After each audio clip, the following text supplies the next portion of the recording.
Hello বন্ধুরা, তোমরা সবাই কেমন আছো? আশা করছি খুব ভালো আছো। তো রবিবার চলে গিয়েছিলাম একটু চুল কাটতে, কেননা চুলটা বেশ বড় হয়েছে আর অনেক দিন ধরে কাটাও হয় না। শীতকালের জন্য ভাবছি আজ কাটবো কাল কাটবো করে করে কাটাও হয় না। তো চলে গেছিলাম আমার এক বন্ধুর পার্লারে। তো সেখানে চুল কাটতে, তারপরে তো চুল কাটার জন্য বসে পড়লাম চেয়ারে, আর আমার বন্ধু চুল কাটবে বলে আমি অপেক্ষা করছিলাম। তো চলো রেজাল্টটা দেখানো যাক যে চুল কাটার পরে আমার কেমন দেখতে লাগছে। তো হ্যাঁ, এই হলো চুল কাটার পর আমার ফাইনাল লুক। আশা করছি ভালো লাগবে। তো তোমরা জানিও কেমন লাগলো। তো চুল কাটা হয়ে গেলে যথারীতি বাড়ির দিকে রওনা দিলাম। তো ঠান্ডার মধ্যে গাড়ি নিয়ে গেছিলাম বন্ধুর পার্লারে চুল কাটতে। বন্ধুর পার্লারটা আমার বাড়ি থেকে বেশ দূরেই, 20-25 মিনিট লাগে যেতে। তো গাড়ি নিয়ে ফেরার সময় বেশ ঠান্ডা লাগছিল। তো যাই হোক, এবার বাড়ি ফিরে বউকে দেখাতে হবে যে চুলটা কেমন কাটলাম। বাড়ি তো ফিরে গেলাম, এবার হেলমেটটা খুলে বউকে দেখাবো যে দেখো কেমন লাগলো। বউয়ের রিয়াকশন দেখতে হবে। চুল কেটেছ? ভালোই হয়েছে,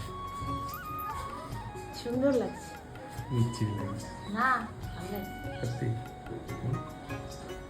হেলমেট পরেছিলাম ওই জন্য চেপে গেছে চুলটা।